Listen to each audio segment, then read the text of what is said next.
बहुत से लोग कहते हैं गुरुजी हमसे नहीं हो पाएगा। बहुत से कथावाचक हमको मिलते हैं, महाराज जी आप कर लेते हो, आप विरोध झेल लेते हो, हम नहीं झेल पाएंगे। पागल, क्या उल्टी बात करता। सनातन के लिए अपनी बात बोलना कट्टरपन अगर है तो है, क्या डरना। बार बार मरना नहीं है, एक बार बचना नहीं है। और याद रख पागल, शायद तुम्हें हमारी बात कभी याद आए तो ये कथा तुम रोज, आज की कथा, आज का वीडियो बार बार सुनना। अगर तुम्हें कभी याद आए तो बागेश्वर धाम चैनल पर इसे बार बार सुनना। हो सके तो मेरे पागल कुछ काम ऐसा करके जाना, तुलसी जब तू आया जगत में, जग हंसा तू रोए, और कुछ करनी ऐसी कर चलो, तू हंसे जग रोए। क्या तुम दो कौड़ी के जीवन में पड़े हो? क्या तुम अपनी जिंदगी के विरोध में पड़े हो? आज हमको पत्रकार कह रहे थे, महाराज जी आपका बहुत से संत, नाम ले रहे थे, वो तो बड़ी लंबी लिस्ट में, बहुत से संत आपका विरोध करते हैं। हमने कहा हमने ये सोचा ही नहीं कि कौन हमारा विरोध करता। Same to you. अगर हम इनमें फंस जाएंगे कि कौन हमारा विरोध करता, इनमें अगर बिध जाएंगे, इनके खिलाफ बोलने लगेंगे, हम अपने लक्ष्य से भटक जाएंगे। हमारा लक्ष्य संतों से विरोध करना नहीं है, हमारा लक्ष्य तो सनातन को बढ़ाना है। पागल लोग हमसे तो, हमें कोई दिक्कत नहीं है, हमें तो सुनने में बहुत आदत पड़ गई है। लोग हमारी वेशभूषा देख करके बड़ा ढोंगी है, भीड़ समुदाय देख करके बड़ा पाखंडी है, 25-26 साल का, और वो मन पढ़ लेता है, बस ट्रिक जानता है, वो क्या बोलते हैं माइंड रीडिंग। नकटा तू अपने बाप का करके बता। मान लिया माइंड रीडिंग भी है, तो कौन सा ऐसा माइंड रीडर है जो समस्या का समाधान कर दे?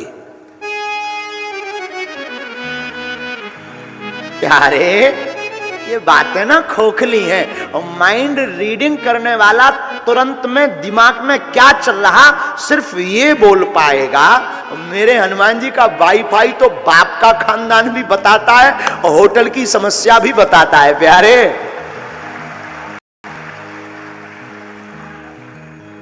तो कुछ ना कुछ तो, अब वो कुछ ना कुछ और कुछ नहीं, आज बोलना था हमें, तो बोला इसलिए कि मेरे पागल वो कुछ नहीं, कलयुग में हनुमान जी की कृपा थी, है, उसका प्रत्यक्ष चमत्कार बागेश्वर धाम में है। और हम आप तो भारतीय लोग हैं, भारत में तो लोग कहते हैं गुरुजी भारत में तो कुछ भी प्रस्तुत कर दो, अंधविश्वासी लोग उसको स्वीकार कर लेते हैं। और एक पत्रकार तो विचित्र छापे हुए था, एक पत्रकार कह रहा था देखो एक 25-26 साल के युवा ने लाखों लोगों को पागल बना रखा, नक कटा, तेरा बाप पागल बन जाए तब जानू। बेफिजूली की बातें बोलते हैं, पागल बना रखा, पागल कर रखा, तू कर। अरे प्यारे, जो कथा में आते हैं, जो दरबार में आते हैं, उनसे पूछो, पर्चा भले ही नहीं बनता पर वो क्या क्या लेकर जाते हैं। जो आ रहे उनसे पूछो कितनों के घर नहीं बच गए, उनसे पूछो कितनों ने मदरा नहीं त्याग दी, उनसे पूछो कितनों के घर में खुशियां नहीं आने लगी, उनसे पूछो जिनके बच्चे बाप को बाप नहीं कहते थे आज वो पिताजी कह रहे, उनसे पूछो बागेश्वर धाम के जुड़े हुए लोगों से, जिन हम मानते हैं कि हम उनको मिले नहीं, हम ये भी मानते हैं कि पर्चा नहीं बना। और वही बुरा मत मानना, मेरे पागलो, तुम हमसे जुड़ना तो पर्चा के चक्कर में मत जुड़ना, हमसे जुड़ना तुम मिलने के मतलब से मत जुड़ना। तुम्हें सनातन का सच्चा पागल बनना हो तब जुड़ना। हम गारंटी देते हैं पर्चा बने या ना बने, व्यासपीठ की शपथ खा करके कहते हैं जिंदगी में कभी पीछे मुड़कर नहीं देखोगे।